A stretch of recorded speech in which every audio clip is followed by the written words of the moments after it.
Katak sini.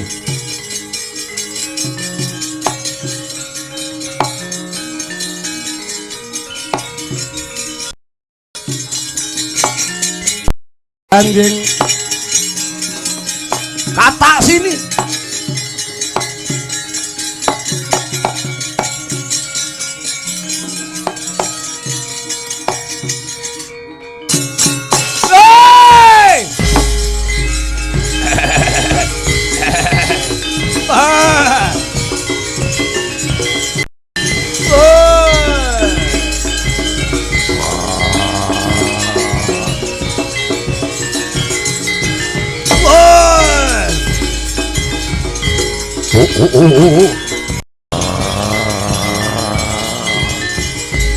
Dewa, Dewa.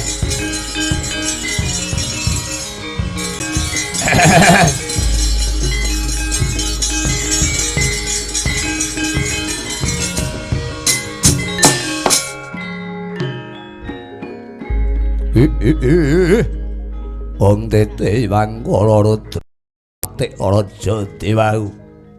Kakang Bala Srewu apa Yayi Dewa Buddha utawa Yayi Dewa sing yen to nganti dewa ora ngluari penandange Bratasena nggone dadi sesule kula nampa pidana kabar nyata bakal kula gawe sungsang bana balik kayangan dewa nggih badhe kula ganyang dewa badhe kula badhok Werkudara susah menggalih Rama Prabu Suwargi nemplung wonten neraka jahanam malah kesusul wujuding perkara ingkang tanpa kenyana-nyana. Puntadewa dianggep luput duwe jeneng Puntadewa. Kula ngangge gelung-geling dianggep luput. Yen kaya mangkono dewa ora adil. Dewa ora adil. Dewa ora adil.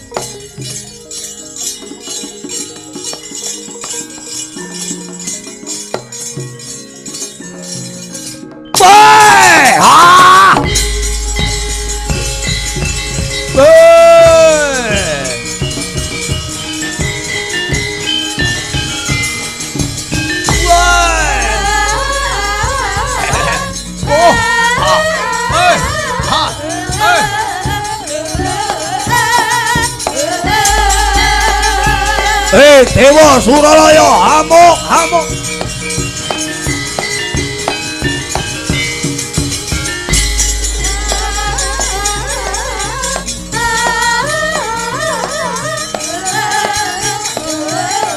Kondang Kanjeng. Loh, eneng apa kowe?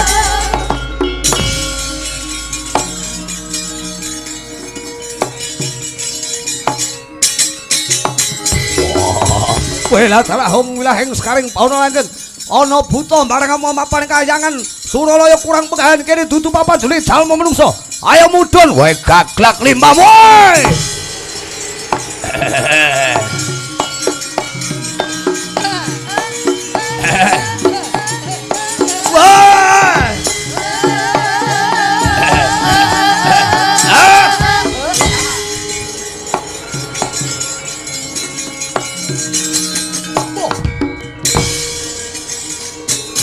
Ayo amuk Suramarata, Jayamarata mangsa imbang. Bathara Brahma tandingana, dewaning geni. Wah! Wah! Wah!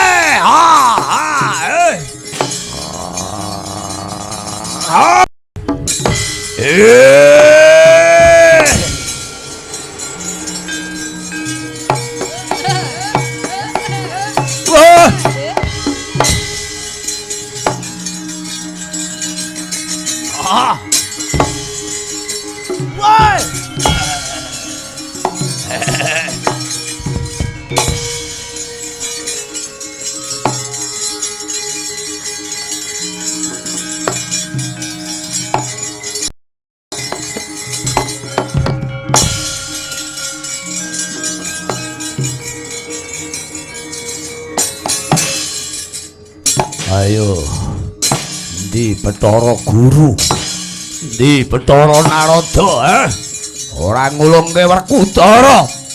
Wah! Wah! Wah!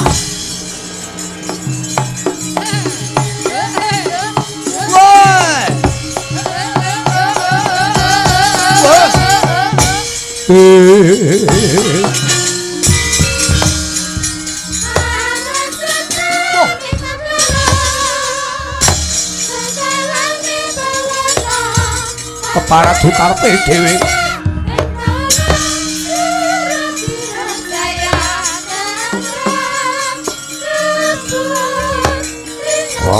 Loh!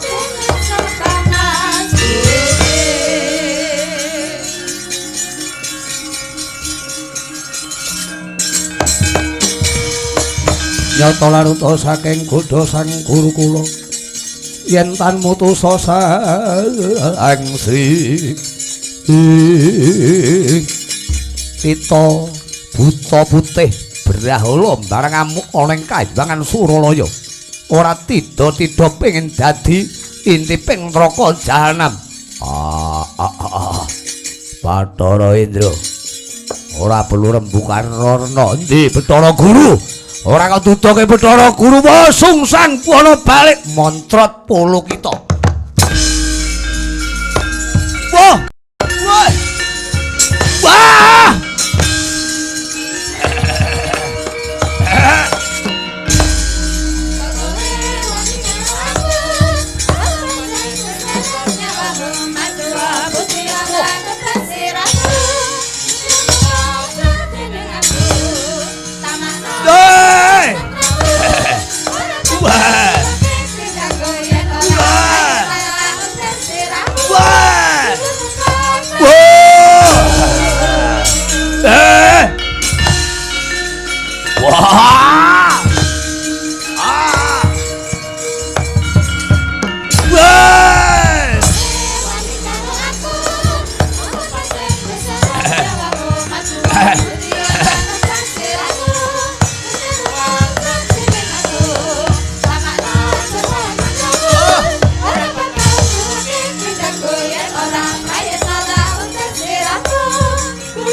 Undang Kanjeng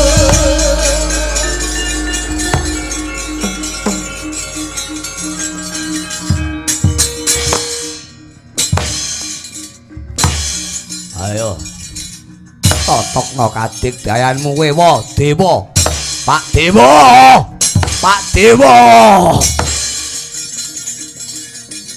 wah wah wah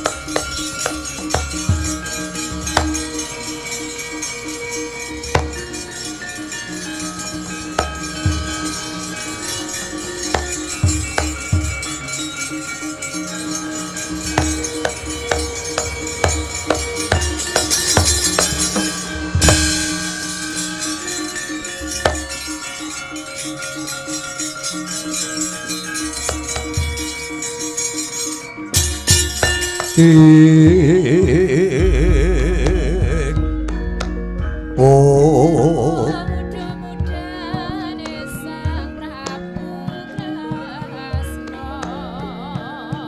Bima Palgunara Sekaring Daya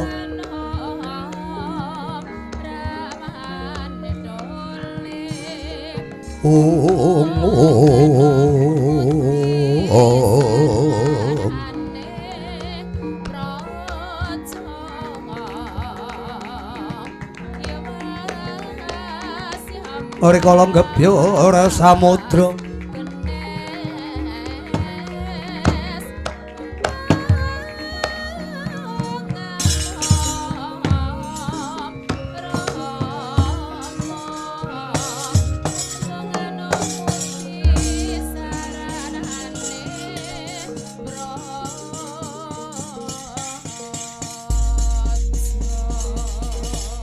ning yaning talaga kati langit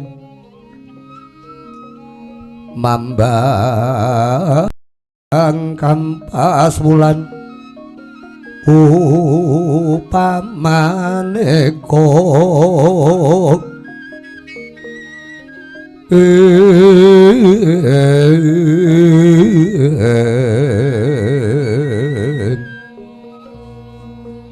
lintang tulya kusuma yana sumawur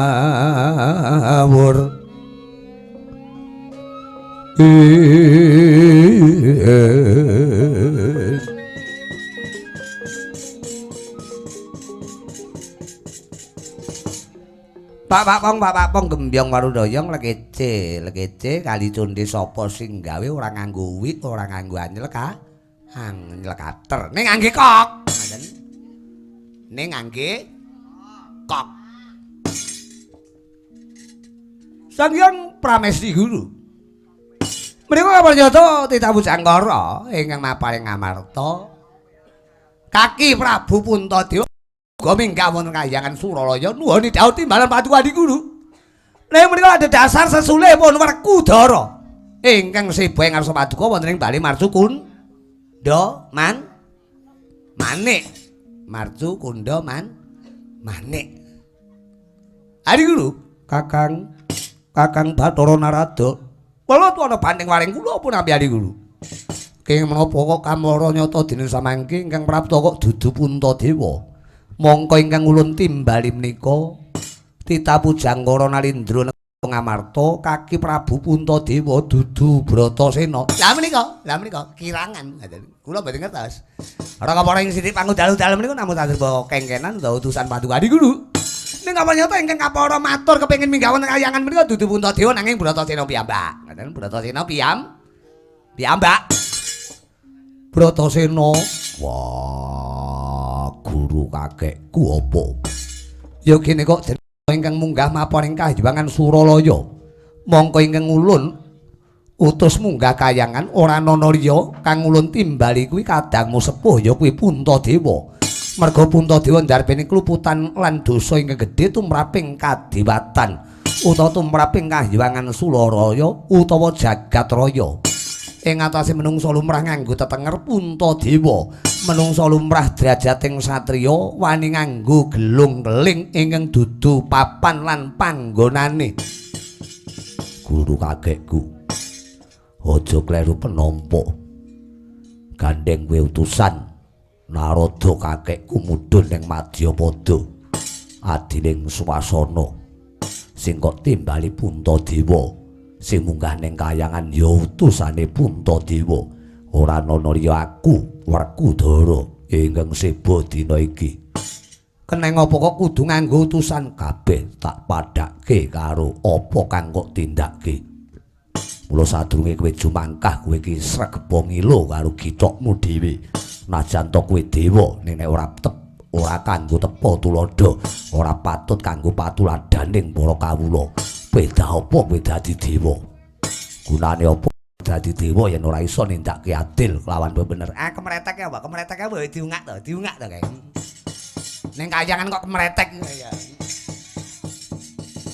mula guru kakekku dina iki aku njaluk tulung aja goleki Puntadewa Werkudara wae sing kok adepi yen kaya mangkono apa jeneng kita saguh nampa bebenduning para dewa gandeng kita dadi sesulih saka Puntadewa yen ngono dosane Puntadewa patrapke marang kita patrapno aku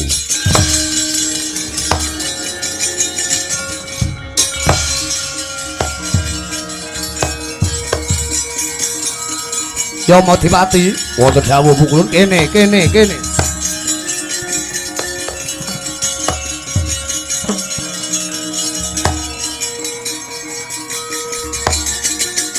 oh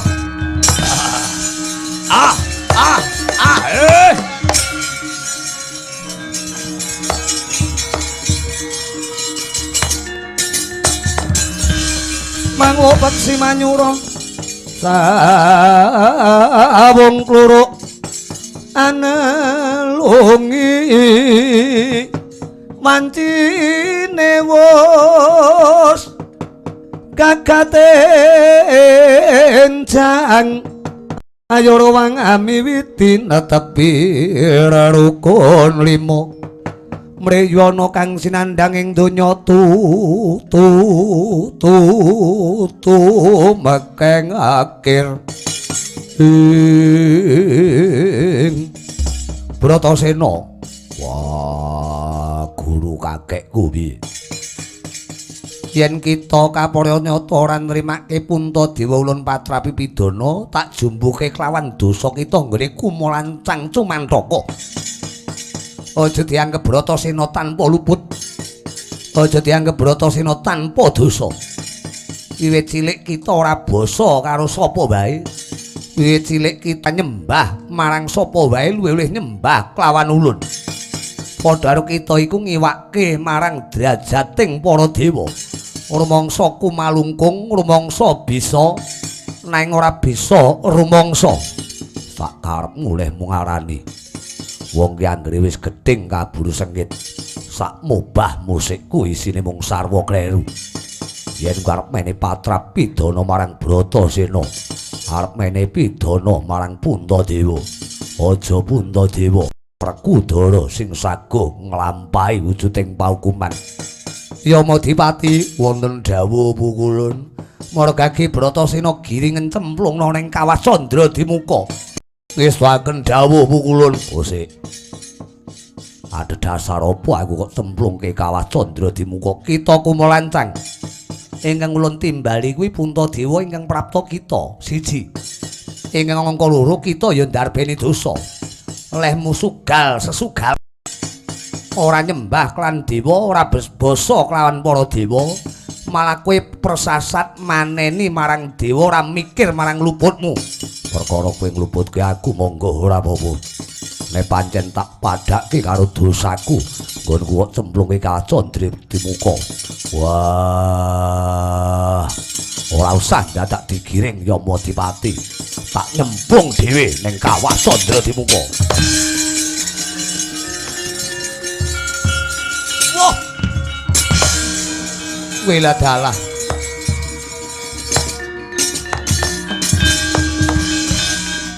Pun dewa kecilik-elik ngeten iki. Dewa kapusan pus. Cara wong mlangkah kali jarike kecantol. Kecantol tan. Cara wong lunga ora gelem bali, ngono. Cara wong lunga ora gelem bali bal, ya. Yen pangapunten, nyatanipun dewa kalah wibawa karo Bratasena. Paduka utusan dhateng Bratasena pripun? Kongkonan ya iki dewa mengengeh niki. Yamadipati iki. Dipati mulai padha ae Dipati ya kenek padha ae. Bratasena kon nuntun kon nyemplungke Kawah Candradimuka. Bratasena pripun? Menika berani karena benar. Ngoten. Wong sekti tanpa aji, digdaya tanpa meguru, ngluruk tanpa bala, menang tanpa ngalahke, ya Bratasena menika. Ngoten. Arep diglendeng Yamadipati dicemplung ning kawah, menakke petugas. Ora usah dituntun, Bratasena nyemplung piyambak. Rasakno Adi Guru. Niki dewa padha karo tetel kawibawane, titah ora wedi karo paukumaning dewa. Ngoten. Sak karep kita Kakang. Ulun iki mung netepi kewajiban. Kewajiban apa? Kewajiban apa? Pandhawa ki wong becik kok. Sekawit kula menika diutus menika kula ya tandha pitakon ning tengah dalan. Lah iku dewa ora kewirangan ki utusan kok marang para Pandhawa. Monggo Pandhawa selawase urip menika lumaku mapan wonten drajating bebener. Ngagungke asmaning Gusti kang ngakar jagat. Toto upama Puntadewa menika anggo tetenger Puntadewa ora ket wingi-wingi to. Ket cilik mula ket lair jenenge wis Puntadewa. Lah kok sak menika sik diluputke? Kula kalian paduka menika kaya-kaya mbiyen ora ngurusi Pandhawa nglirwake kewajibane minangka jejering dewa. Umilaheng ae ora sak umilaheng wong dewa ora mandi kok. Ora mandi kok titik-titik umilaheng sekaring bawana langgeng. Nyatanipun karo Werkudara kuwi kalah wibawa. Werkudara menika menungsa lumrah. Sak ora-oranipun nyemplung Kawah Candradimuka utawa neraka jahanam iku kudune wedi. Werkudara ora wedi. Badhe minggah wonten Menika wau mboten ajrih kali paduka. Arep budal ning Kalah Candra Dimuka nyekepek lho Bratasena menika. Nyekepekipun ditudoke menika ngenyek karo kawibawaning dewa. Dewa ora iso piye. Ora ngono. Yama Dipati wonten dawuh. Plungna kawah Bratasena lampun nyemplung piyambak ngono kok. Kok arep diplungke terus tugas kula niku apa kon nyawang kon moto napa pripun ngoten. Nyemplung tenan apa ora nek Bratasena niku nek iya ya iya nek ora ya aduh pukulun kemarin kuwi kang lawan. Lho sapa kae?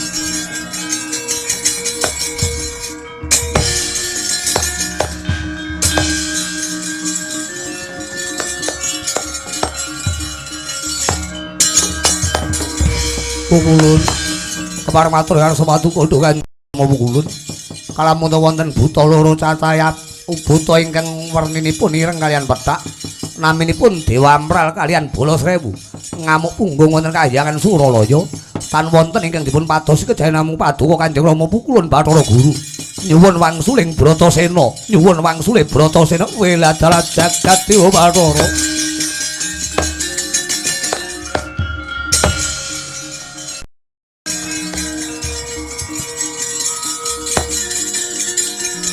Yo!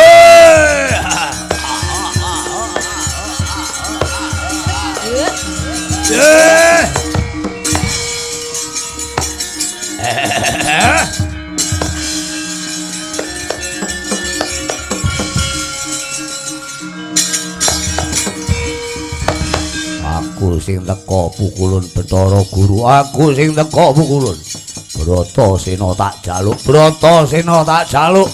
Ora kok ulungke Bratasena sungsang bono balik.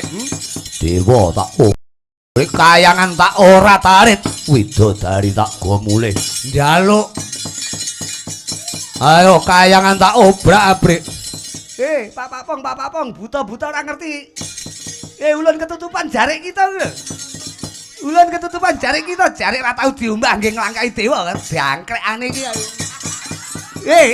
Sapa iki? Kula Bola Srewu, mundur Srewu.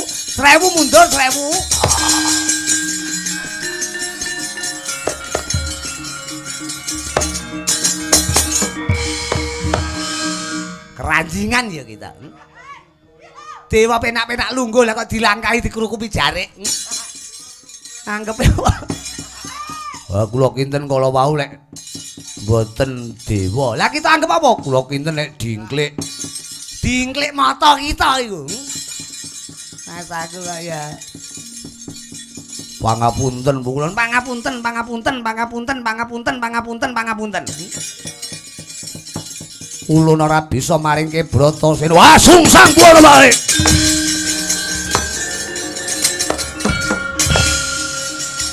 Wah.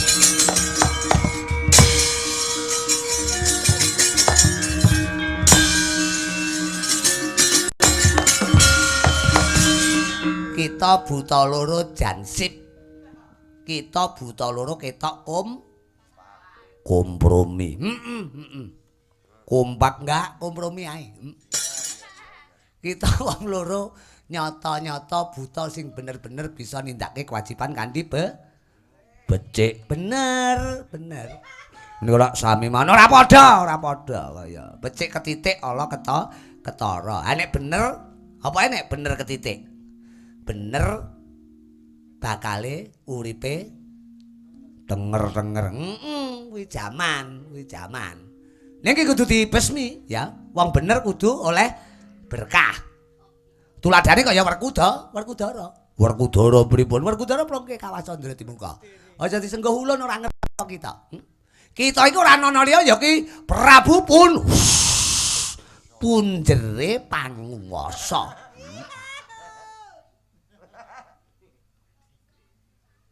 Lan jeneng kita ora ana liya Kaki Prabu Kres. Gunting apa-apa ki nek landhep guntinge mak kres. Wis ora sangguyu. Tututana Adi Guru. Nek ora gelem asake Werkudara, untalan sisan wis aku ndawuh lho.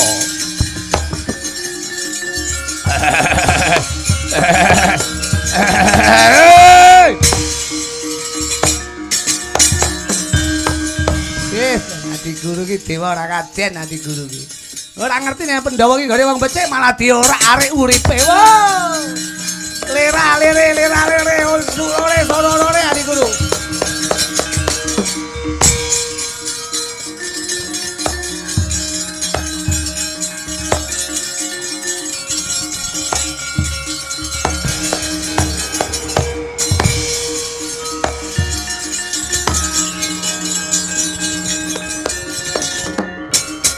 Kocap kacarita nalika semana ingkang mapan ning neraka jahanam ya ing Kawacandra Dimuka papan dununge manungsa kang ndarbeni dosa lan kluputan ingkang agung panas merga saka dayaning hani utawa geni utawa wujuding daana ingkang mangalat-alat kaya dilat-dilata kapurnyata rikala semana Sang Werkudara tulus suci lair tusing batin ya cememplung mapan wonten jroning Kawacandra Dimuka enget wujuding lelampahan duk rumuhun ingkang Rama Prabu Pandhu Dewayana lan Dewi Madrim cinemplungaken jroning Kawacandra Dimuka niat kang tulus suci lair tusing batin kepengin nyuwargake marang wong tuwa satemandayani daya sucining penggalih lan sucining ati wekasan Gusti kang akarya jagat ngrestui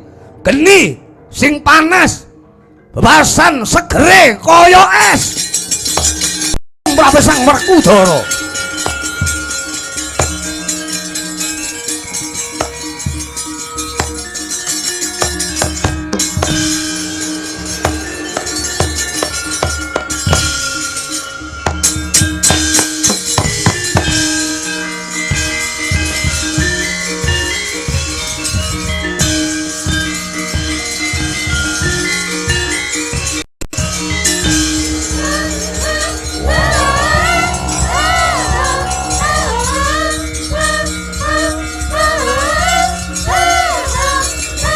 Kundan Kanjeng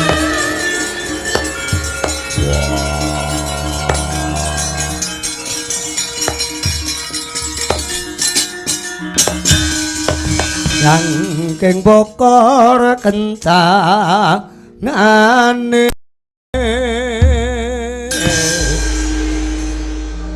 Cumemplung jroning Kawacandra Dimuka ana ingkang mastani naraka jahanam ya naraka ya mani Sang Bimasena panasing geni datan den gagas panasing hakni datan den penggalih merga saka sucining tekad Sang Werkudara kewargake marang wong tuwa panasing geni datan rinasa bebasan segere kaya tirta wayu sewindu kocap carita nalika semana Sang Werkudara kapurnyata tuwi mulat mapan jroning hakni ing neraka jahanam nyumurupi marang penandange wong tuane ya Prabu Pandhu Dewayana kang wus wargi lan Dewi Madrim ingkang mataun-taun cinemulungaken mapan jroning Kawacandra Dimuka Bratasena tulungan apa nipu kula Bratasena tulungan apa Rama kula Bratasena tulungan apa nipu Bratasena panas Bratasena wong tuamu lanang Pandhu Dewayana ora kuat manggon ana ing neraka jahanam panas Bratasena tulungana ya kula tulungana pun Rama kula pun Rama ora betah manggon mapan ana kene iki kapanyata merga saka dosa lan lupute pun Rama dhewe pun Rama ora kuat Bratasena pun Rama ora kuat Bratasena ora kuat nggih aku wong tuamu lanang lan wong tuamu madon tulungana kula tulungana wah Bapak Pandhu wah kunjang Kanjeng wah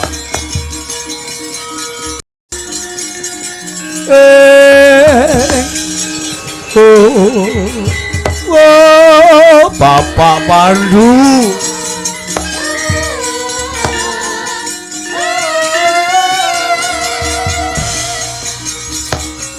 Bratasena pun Rama ora kuat nggih. Bratasena pun ibu ora kuat. Bratasena tulungana pun Rama. Tulungana pun ibu nggih. Bratasena ora kuat nggih. Wah.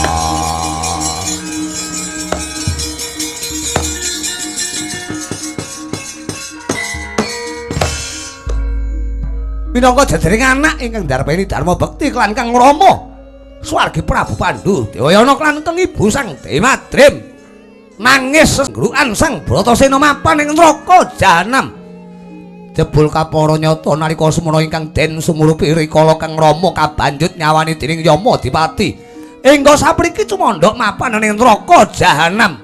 Ya kasiksa wonten ing naraka Yamani. Tuwuh krenteke penggalih Sang Werkudara. Bapak Pandu, aku tanpa daya, aku tanpa kekuatan, aku mau menungso lumrah. Bapak Pandu, Ibu Madrim, aku njaluk ngapura, mergo aku ora bisa piye-piye. Anane kuwi disiksa ning neraka jahanam. Iki mergo saka kalih dewa. Aku njaluk ngapura, aku ora piye-piye. Aku ora bisa jangkah apa-apa. Aku mung saderma manungsa. Ya mung wae pamujiku Bapak lawan Babu Madrim. Muga ora suwe-suwe kowe manggon ning kene. Kowe munggah ning swarga tundha sanga antuk marmaning dewa. Aku salawase kowe ora mentas saka kene Bapak Pandu Ibu Madrim. Bratasena ora bakal bali ning jagat raya.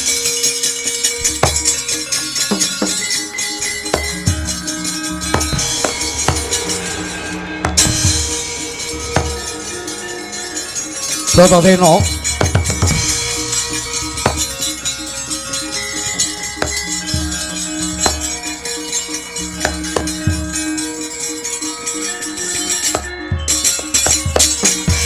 melas dening marus pranyo waratane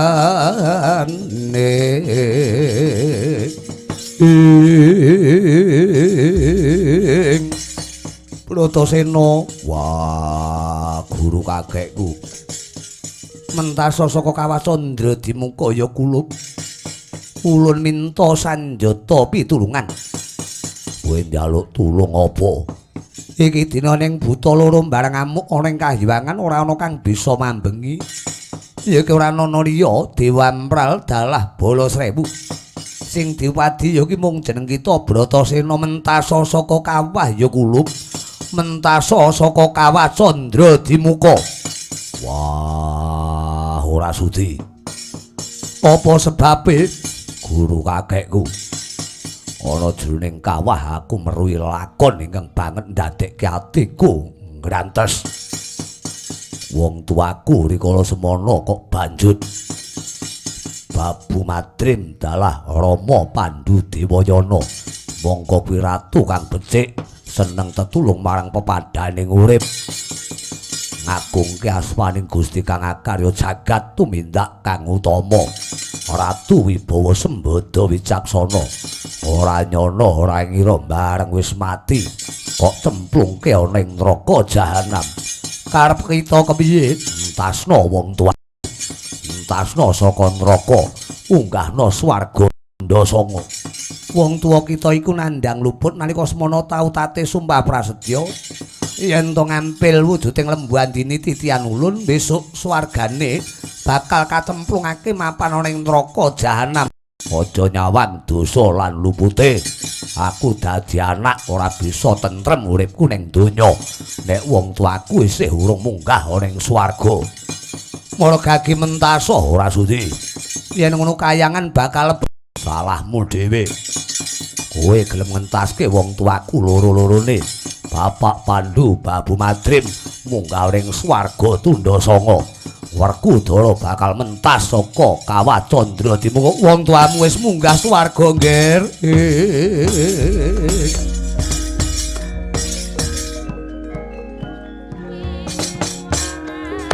Bandi donganing anak tumus lair terus ing batin dongane Sang Werkudara mring penandange wong tuwa nggih swargi Prabu Pandhu, Dewayana lan Dewi Madrim.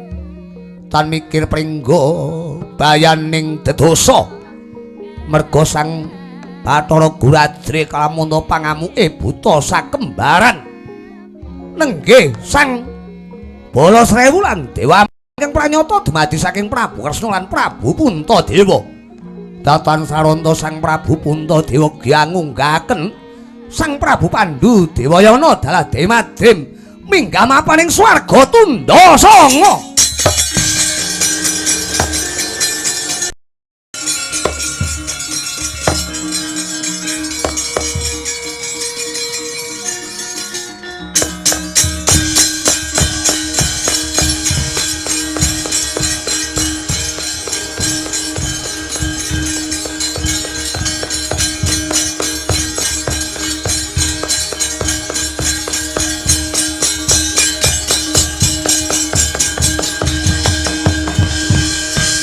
Wong tuamu wis munggah swarga, Nger. Wah, matur suwun Guru.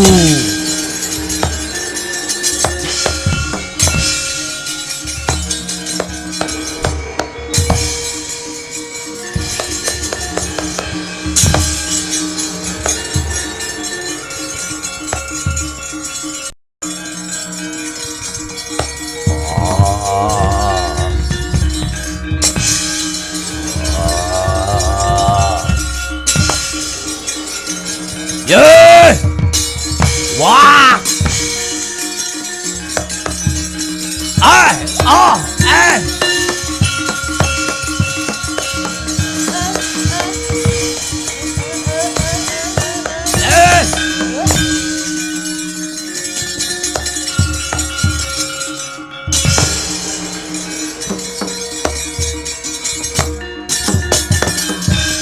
Ayo Werkudara tokno saka kawah, Werkudara tokno saka kawah. Ora kok tokke saka kawah, wah sungsang bono balik kayangan obrak-abrik. Wah, melek ombo kok ora nyawang. Kowe iki ngantuk apa piye? Werkudara wis ngayer ning ngarepmu, aku wis mentas saka kawah. Malah iba seneng adikku. Bapak Pandhu, Babu Madrim.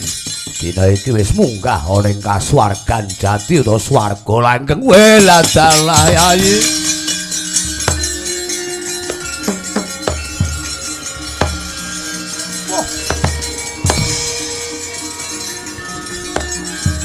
Matur suwun Yayi.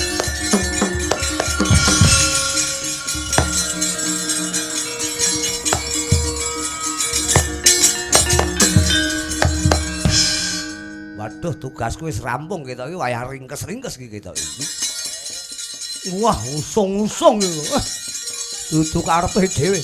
Apa nyata Werkudara mentas saka kawah malah Pandhu Dewayana diunggahke swarga Tunda.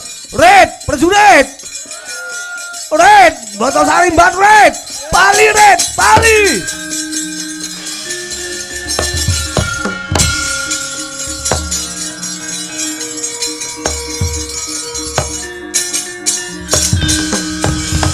Lho nek paduka kedang ngertos dongane anak soleh kuwi becik tumrape wong tuwa ngoten. Niki jenenge Pandhawa iki nari dadi Pratulada arep kaya ngapa Pandhawa menika bisa nyuwargake wong tuane ya iki. Nggih paken dawuh Kakang.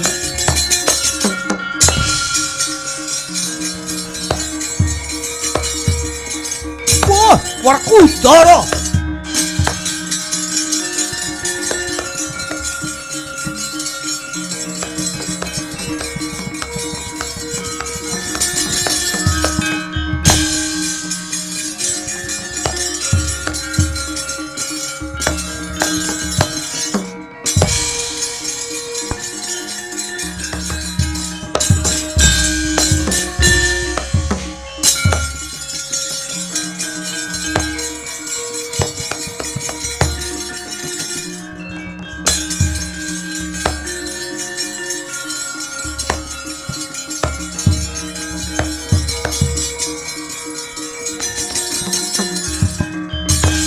Apa Yai?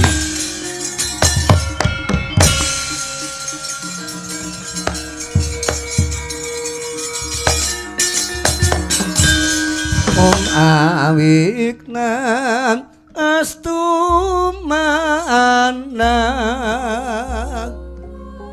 Yayi Werkudara aku matur nuwun karo kowe ya Yayi merga saka pambudidayane Werkudara swargi Kanjeng Rama Prabu Pandhu dalah Kanjeng Ibu Dewi Madrim dina iki wis antuk kanugrahan munggah ana ing kasuwargan jati Werkudara. Wah, kabeh iki ora mung pakartine Werkudara, ya saka pakartine Puntadewa Jriteng Kresna Kakang lan para Pandhawa.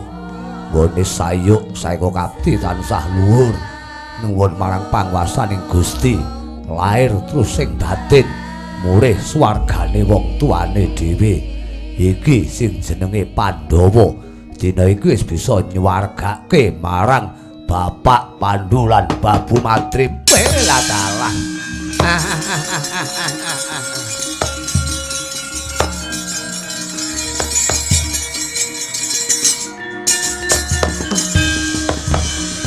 Ndara Pandhu wis munggah swarga ya, Truk. Wis, swarga kok swarga. Wah, nanti wis diunggahke swarga. Wis. Lah iki Ndara Puntadewa karo Ndara Kresna wis dadi manusia malih. Menungso. Oh, manusia. Dadi kerjasama gong anak ki nek ibarate anak ki nek wong tuane rekoso ki ya ndungake cilik digedhekke nek wis njung derajate wong tuwa. Yen to kapur nyata saurane wong tuwa marang anak ki terus syarat. Wong tuwa ki lila nglakoni apa wae sengsara kaya ngapa, sing penting anake bisa keturutan penjangkane, anake bisa manggih mulya. Dewasaning anak yen wong tuwa wis munggah ning kasedan jati sing iso nyuwargake mung dongane anak sing soleh. Oh ngono. Soleh-solehah.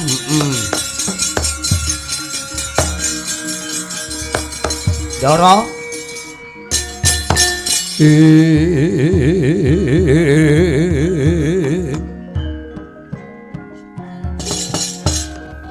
Ndara Puntadewa, Ndara Werkudara, Ndara Permadi, tuwin Ndara Nangkula Sadewa, Ndara Prabu Kresna lan Ndara Baladewa.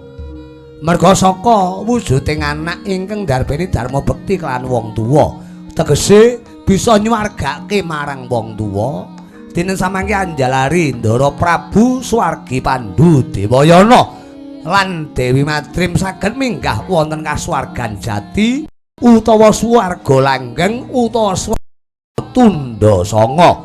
Kanthi kados mekaten menika mahanani pakarti yen to anak menika ndarbeni dharma bekti marang tuwa utawa marang wong tuwa bisa mikul dhuwur mendem jero marang asmane Rama lan ibune.